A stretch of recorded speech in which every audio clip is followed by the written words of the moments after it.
자, 이 지방소멸은 한국 사회와 경제 붕괴의 선행지표였었습니다. 그리고 예고편이었었어요. 근데 우리는 이거를 그냥 우리는 그냥 뭐 그냥 소위 말해서 술안주 겸으로 이렇게 얘기를 하고 맨날 그렇게 넘어간 거예요. 제가 그랬죠. 지난 방송에서 부산을 다녀와 보니까 3개월 만에 다녀와 보니까는 예? 흔히 말해서 부산, 광주, 대구 이런 곳들이 울산 이런 곳들이 과거에 한 우리가 10여 년, 20여 년 전부터 우리가 얘기했던 농촌에 가게 되면 아이 울음소리가 안 들린다. 무슨 뭐 50대가 제일 젊은 사람이다. 뭐 이런 얘기들 우리가 하고 그랬었잖아요. 그런데 그게 제가 볼 때는 부산, 예? 광주, 대구 이런 쪽으로 확산돼 가고 있는 거예요. 빠르게 확산돼 가고 있습니다. 그 얘기는 결국 뭐냐면 붕괴가 이제 누구 눈에도 다 보이는 거야. 보일 정도 된 거예요. 과거에 농촌만으로 진행될 때는 이 대도시는 괜찮겠지 이랬던 거예요. 그렇죠? 지방소멸은 아까 제가 뭐하고 동의를 했어요? 청년소멸하고 같은 말입니다. 자, 이거 한번 봐보세요. 2000년 지난 2024년은 아직 안 끝났으니까요. 전체 2030 인구, 소위 청년층으로 우리가 흔히 분류할 수 있는 전체 20대와 30대 인구가 23년간에 19%가 줄어들었습니다. 절대 인구가요. 대한민국 전체 23년간 한 19%가 줄어들었어요. 근데 부산만을 보게 되면 36.4% 줄었습니다. 대구 36.6%가 줄어들었어요. 울산 32% 줄어들었고 광주 22%. 전체 평균이라면요. 저 농촌도 있고 다 이게 포함되어 있는 거잖아요. 전국이. 그래도 부산, 대구, 울산, 광주 하면 그래도 대도시잖아요. 대도시 그래도요. 서울, 경기도 이쪽 수도권 제약은 대도시잖아요. 네? 이쪽이 평균 추이보다 더 빠르게 청년 인구가 감소하고 있다는 거 이걸 뭘 의미하는 겁니까? 이런 지방의 거점 도시들이 농촌화가 돼가고 있다는 거예요. 네? 농촌화가. 이 지역에 사시는 분들은 제 이 통계 수치에 아마 많이 고개 끄덕끄덕 하실 거예요. 네? 고개 끄덕끄덕 하실 거라고요. 훨씬 더 감소 속도가 빠르잖아요. 그러니까 우리 사회는 이미 그러니까는 거의 지금 무너지는 게 대부분 사람 눈에 보일 정도까지 진행된 거예요. 이 정도면은 집이 이제 그러니까 무너지는 게 눈으로 이제 확인되지는 상황이라는 얘기인 겁니다. 상황이요. 잠깐 물 좀 마시겠습니다. 반면에 고령인구요. 65세 이상 우리가 되게 고령인구로 가니까요. 지난 23년간에 65세 이상이 대한민국 전체적으로는 178%가 증가했어. 아까 청년인구는 한 19%가 줄어들었는데. 근데 부산만 보게 되면 219%가 증가했습니다. 대구도 205%, 울산은 315%, 광주도 212%. 얘 전국 평균보다 이런 거점 도시들이 고령화가 더 빨리 진행되냐 이거예요. 예? 예? 이 고령인구 증가가. 이게 농촌의 모습이잖아요. 농촌의 젊은 층들이 다 빠져나가고, 예? 고령인구만 남은 모습. 농촌의 인구, 부산, 대구, 울산, 광주 이런 광역시가 농촌화가 돼가고 있는 거라니까요, 지금요. 농촌화. 제가 이거를 지방 강연 가면서 눈으로 확인을 하고 다녀요. 갈 때마다 달라져. 근데 무서운 건 뭐냐면 과거에는 한 1, 2년 만에 가면은 좀 이렇게 변화를 조금 느꼈는데 이제는 몇 개월 만에 가더라도 빨리빨리 이게 변화가 느껴져요. 안에 사시는 분들은 별로 모르실 거야. 자기 주변에서 일어나는 거기 때문에. 근데 저처럼 외부에서 그 현지를 이렇게 가서 방문해 보면요. 한 3개월 사이의 변화가 너무 확 다른 거야. 그래서 깜짝 놀랄 정도로요. 진짜 큰일입니다. 일본과 닮은 꼴이라 그러죠. 일본보다 더 악성입니다. 네, 일본은요, 자기 완결형 산업체계를 갖고 있거든. 네? 자, 일본이 내수 침체가 지난 30년간을 보거든요. 내수 침체가 구조화되어 있거든요. 구조화됐는데, 이게 실질 가처분 소득입니다. 가처분 소득인데, 거의 정체되어 있잖아요. 저기, 2012년, 그러니까 아베 정권이 출범한 이후에 거의 변화가 없어요. 2020년, 잠깐 좀 올라갔을 뿐이지. 예? 이게 이제 회계년도 기준입니다. 회계년도. 일본은 4월달부터 내년 3월달까지 하니까요. 그러면 이게 거의 변화가 없어요. 그러다 보니까는 아베가 뭘 한 겁니까? 수출에 목을 댄 거야. 우리가 수출에 목을 내기 시작한 게 언제부터입니까? 예? 소위 FTA 하면서 경제 영토 확장하면서 막 떠들어댔잖아요. 예? 2010년대 이후에 특히요. 전 세계에서 두 번째로 FTA를 많이 한 나라. 예? 근데 아베가 그러니까 수출의 목을 맨 게 아베노믹스가 수출의 목을 매기 위해서 한 거예요. 돈 찍어내가지고 일본 엔화가치 떨어뜨려가지고 수출을 늘리자. 예? 예, 내수가 집세서 그런 거예요. 제가 아베가 경제 침략해 올 때 MBC 100분 토론회가 나가가지고 지금 어디 저기 경제통상본부 본부장으로 가 있더라고. 그리고 저기 저 국회의원 중에 저기 저 서초구 출신이 아주 그냥 저 깡패 같은 국회의원이 있습니다. 이런들하고 같이 토론을 하는데 제가 이제 그러니까 일본은 수출이 안 되면은 경제가 문제가 생기는 나라다. 예? 근데 본인이 물건을 안 팔겠다고 하는 거다 지금. 수출 안 하겠다고 하는 거다. 그러니까는 반대쪽에 있는 지금 저기 저 인하대 정모 교수인데 지금 통상본부장인가로 가 있는 걸로 알았는데 이 사람이 뭐냐면 일본은 내수 중심의 구조라는 거예요. 내수가 크지요. 근데 문제는 뭐냐 내수가 정체되어 있습니다. 그러면 정체되어 있다는 얘기는 내수가 GDP를 못 끌어올린다는 얘기인 겁니다. 그럼 나머지는 수출로 끌어올릴 수밖에 없는 거죠. 그래서 제가 그렇게 설명했어. 근데 일본에 대해서 그 사람들은 데이터를 모르니까는 그런 식의 그냥 그러니까 막연한 선진국가들은 되게 또 인구가 많고 그러니까 1억 2천만 명 넘는 이런 나라다 보니까 기본적으로 내수가 절대적으로 큰 건 맞지요. 맞는데 문제는 뭐냐면 내수가 증가하지가 않으니까는 증가 안 하면 성장률도 못 끌어올리는 거죠. 성장률이 정체되는 거죠. 그래서 수출의 목을 맨 거야. 근데 제가 그랬잖아요. 아베노믹스는 기본적으로 이게 뭐라 했었습니까? 이거는 기본적으로 경제학의 논리가 아니다. 이거는 그냥 한마디로 이게 뭐라고 했을까? 제가 뭐라고 표현했습니까? 이거는 아베노믹스 아주 제가 처음부터 아베노믹스는 이거는 저기 사기다 사기. 한마디로 저기 국민들을 그러니까는 저기 경제를 잘 모르는 사람들을 하는 아베노믹스가 뭐예요? 돈 많이 찍어내가지고 엔화를 많이 찍어내자 이거예요. 그럼 엔화가치 떨어질 게 아닙니까? 달러 대비해서 다른 나라 통화에 대비해서 엔화가치 떨어지게 되면 일본 제품 싸지니까 수출이 많이 늘 게 아니냐 이거예요. 수출이 늘면은 생산을 늘려야 되니까는 생산을 늘리기 위해서는 설비 투자하고 고용도 많이 늘어날 게 아니냐 이거예요. 그럼 고용이 늘게 되면 일자리가 늘면은 그러면 결국 뭐냐면 소득도 증가할 거고 그래서 소비도 증가할 게 아니냐 이거예요. 그래서 소비가 증가하게 되면 세금도 많이 거칠 게 아니냐 소비세가. 그러면 정부에 그러니까는 이 부채를 줄일 수가 있지 않냐 이런 식의 얘기예요. 이런 식의 논리. 이 논리가 맞다면요 전 세계 모든 나라가 중앙으로 돈 찍어가지고 경제 살릴 수가 있다는 논리야. 그렇지 않아요? 정도차이가 있을 뿐이지. 그렇죠. 그런데 일본의 수출액 봐보세요. 달러 기준으로 보게 되면은 아베가 집권하기 전이 2013년부터 집권했잖아요. 2012년도가 7,986억 달러였었습니다. 근데 한번 봐보세요. 작년에 7,173억 달러.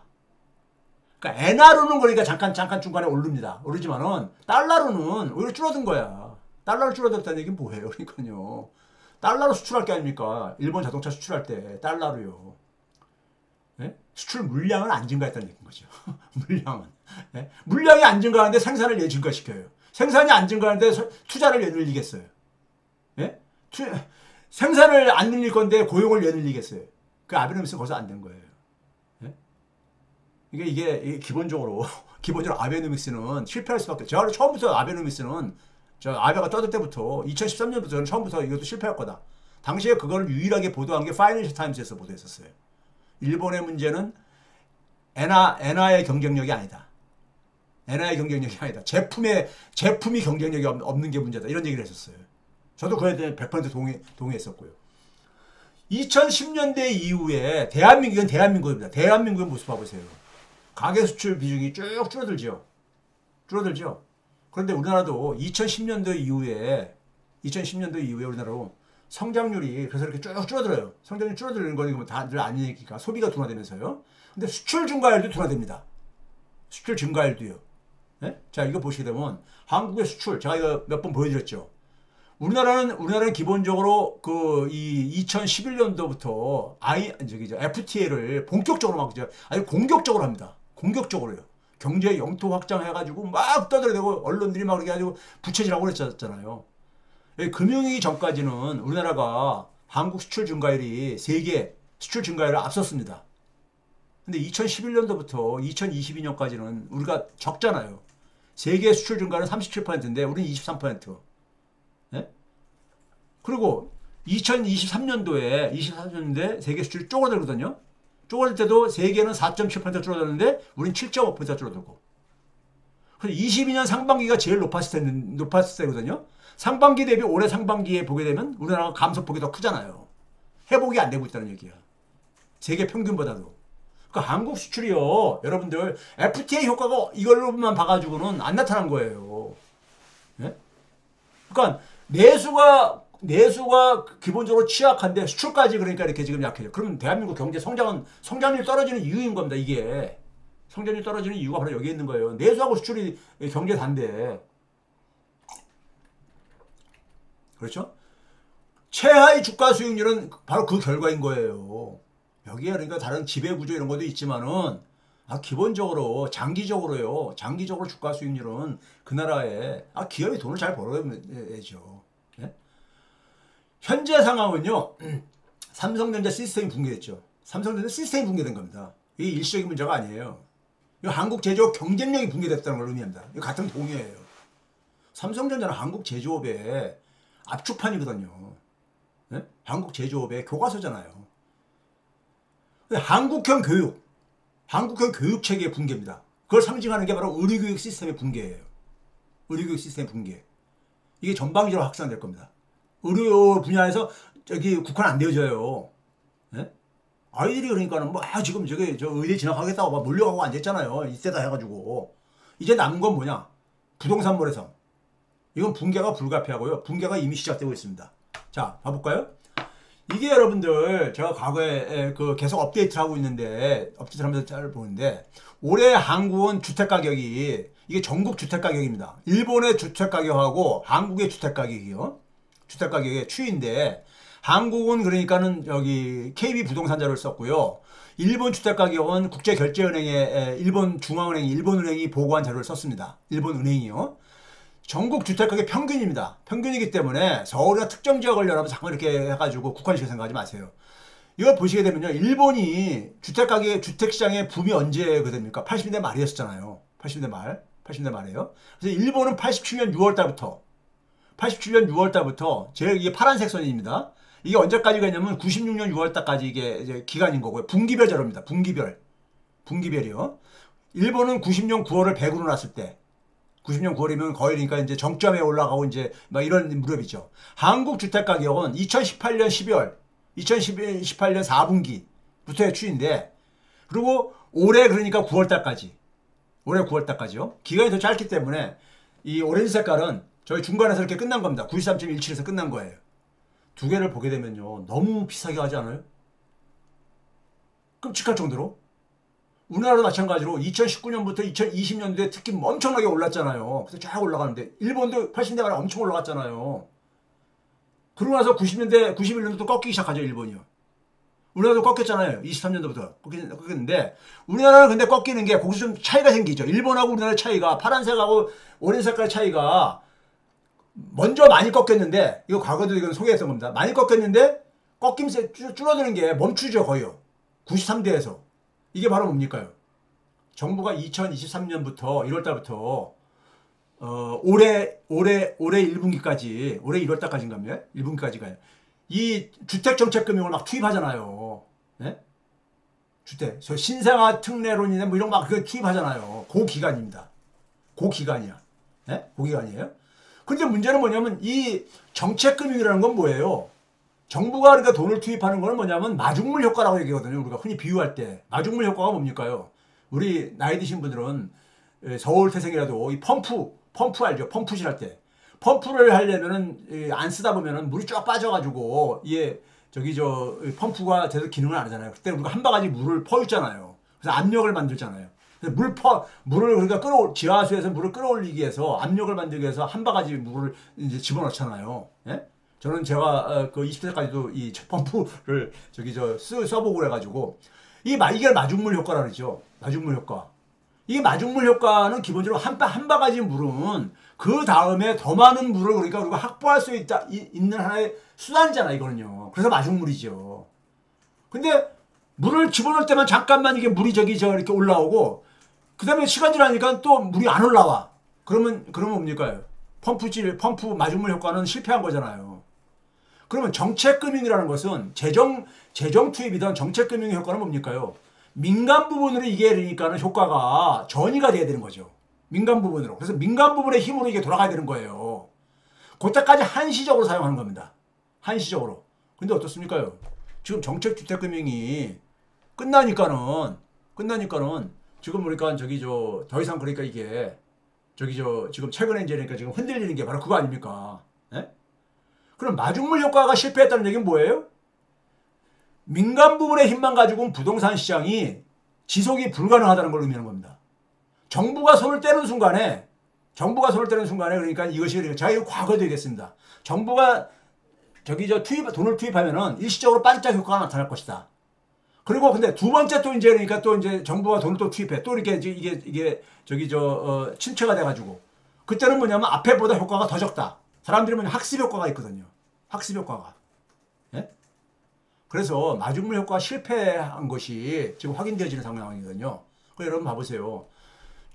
주택가격 떠받치기에 정부가 올인했잖아요. 정책주택 이게 보게 되면은 2022년 1분기 그러니까 윤석열 정권이 출범하기 직전의 분기죠. 그걸 해가지고 올해 1분기까지 정책주택금융이 투입한 이때까지 보게 되면요. 주택정책금융의 비중이 전체적으로는 44.2%입니다. 근데 정책주택금융이 투입된 건 뭐냐면 맨 끝에 있는 23년 1분기부터 올해 1분기까지 1년간입니다. 예? 작년 1월 말부터 그게 됐으니까요. 그때는 53%나 정책주택금융이 역할을 했어요. 그러니까 정부가 그러니까는 부동산 시장에 돈을 투입을 해가지고 이걸 떠받치게 한 거예요. 떠받치게 하면서 일부 지역, 서울의 일부 지역을 중심으로 해서 이게 이 투기성 저하가 나타났던 것이고요. 근데 문제는 뭐냐면 이게 이제 정부가 이제 중단했을 때 정책금융을 투입을 중단했을 때 이게 그냥 민간 시장에서 알아서 그냥 돌아가야 되는 거예요. 민간 시장에서. 근데 그게 안 살아나잖아요. 안 살아나. 자, 이런 상황 속에서 이제 금리 인하를 하게 되면은 또 부동산 시장 살아날 거다. 근데 저는요, 순기능보다 역기능이 훨씬 크다고 봅니다. 역기능이요. 순기능이라는 것은 그러니까 금리 인하로 이러한 바람직한 하나의 효과이고, 역기능은 그러니까 바람직하지 않은 이제 효과들이죠. 왜 그러냐면요. 자, 통화 완화 정책을 한다는 건요. 지금 이제 경기가 침체기잖아요. 통화 완화 정책에서는요. 아니, 이 경기 침체기에서는 통화 완화 정책은 효과가 별로 없습니다. 재정 정책이 효과가 있다는 게 일반적인 저거예요. 근데 그건 둘째치고. 자, 지금 우리가 금리를 인하한다고 해보세요. 그럼 당연히 어디에 영향을 미칩니까? 사람들의 자산에 그러니까 포트폴리오에 영향을 미치죠. 부채 비용이 줄어들고, 예? 그리고 자산에 그러니까 우리가 투자하는 이런 메리트도 생길 게 아닙니까? 그러니까 자산과 부채의 분배 구조에 영향을 미칩니다. 금리를 인하하면 분명히 그러니까요. 저는 실물 시장보다 자산 시장에 영향을 미칠 거라고 봐요. 특히 저금리가 되게 되면 자산 가격이 상승하는데 자산 가격이 상승하죠. 자산 가격이 상승에 일단 그런 이론적인 측면이 있죠. 근데 문제는 뭐냐면은 자산 시장 자산 가격은 특히 우리나라 부동산 시장 중심으로 되어 있는 자산 시장은요. 어떻습니까요? 그게 가격이 높잖아요. 부동산은요. 그리고 어떻게 합니까? 부채를 끼고선 사야 돼. 대출을 끼고 살 수밖에 없잖아요. 그렇죠? 그런데 우리나라는 일자리, 소위 말해서 노동시장이 보게 되면 이중 노동시장이라고 얘기를 하죠. 이중 노동시장, 정규직, 비정규직으로 이렇게 나눠져 있는, 그렇죠? 이중 노동시장. 그걸 굉장히 개혁을 해야 된다, 뭐 이런 얘기 많이 하잖아요. 근데 우리나라는 신용시장의 이중 구조가 더 심합니다. 이걸 사람들이 왜 주목을 하는지 모르겠어. 신용시장. 지금 무슨 얘기입니까? 돈이 많은 사람이 신용을 이용하기가 유리하고 훨씬 더 많이 하고 있습니다. 더 많이 할 수 있는 거예요. 돈이 없는 사람들, 돈 빌려 쓰기 힘들어요. 정부에서 정책금융을 투입하지 않는 이상에는. 예? 그러면 자산격차 확대로 이게 오히려 더 넘어갈 수가 있어요. 금리 인하가. 그것도 소득격차 확대로 이어지겠죠? 자, 실제로 봐보세요. 제가 몇 번 보여드린 건데, 우리나라는 상위 2%는 부동산 자산을 가지고 있는 상위 2%는 부채가 가구당 3억 6,700만 원입니다. 3억 6,700만 원. 네? 3억 6,700만 원이요? 근데 저 밑에 하위 30%는 2,300만 원뿐이 안 돼요. 10분의 1도 안 되잖아요. 그러니까 돈이 있는 사람이 돈을 이용하기가 쉬워요. 네? 그러면 금리가 내려갔을 때 그러니까는 그 대출을 받아가지고 자산 투자를 할 수 있는 사람은 모든 국민이 다 똑같은 조건이 아니라는 얘기잖아요. 그렇죠? 그런 점에서 더 우리 사회의 문제점을 더 악화시킨다 이거예요. 악화시킨다 이거예요. 그래가지고 이거는 우리가 미국에서 있었던 하나의 논쟁이었습니다. 서머스라고 있죠, 서머스. 네? 클린턴 때 재무장관도 했었고, 그리고 하버드 총장도 하고, 그러니까 미국의 3대 수재 중에 하나라고 하는, 로렌스 서머스. 줄여가지고 레리 서머스라고 하는. 네? 이 사람이 뭐냐면은, 이 사람이 그랬습니다. 그, 오바마 때 그러니까, 연준 의장을 하고 싶어 했었거든요. 그러다가, 누굽니까, 그 옐런한테 밀렸죠. 밀리고 나서 이 사람이 그것 때문에 입이 뾰루통하게 튀어나와가지고 돌아다니면서 중앙은행들이 지금 헛짓하고 있다 이거예요. 예? 지금 그러니까 중앙은행들이 금융위기 이후에 엄청나게 돈들을 막 풀고 금리 내리고 막 그러는데 양적완 한다 이러는데 저거 다 소용없는 짓이라 이거예요. 예? 지금 핵심은 뭐냐면 소득불평등이라 이거예요. 소득불평등. 소득불평등인데 저렇게 막 내린다고 해서 그 돈이 글로 안 간다 이거죠. 예? 안 간다 이거죠. 그렇죠? 그러니까 이게 지금 그러니까는 각국 중앙은행들이 대응하는 하나의 그러니까 하나의 이 획일적인 하나의 대응 방식이잖아요. 그냥 금리 인하하는 거, 네? 금리 인하하는 거예요. 우리나라는 금리 인하도 제대로 이것도 지금 브레이크 걸려 있는 거 아닙니까? 네? 뭐 집값도 핑계대지만 제가 볼 때는 환율 이게 더 문제입니다. 환율 엄청 올랐잖아요. 1,300원까지 내려갔다 다시 1,400원 근처까지 지금 치솟아 올라갔잖아요. 예? 그러니까 중앙은행들이 굉장히 그러니까 무력한 짓을 하고 앉아 있는 거예요. 별로 효과 없는. 실제로 돈이 필요로 하는 곳에 돈을 공급을 못 하는 거예요. 중앙은행이요.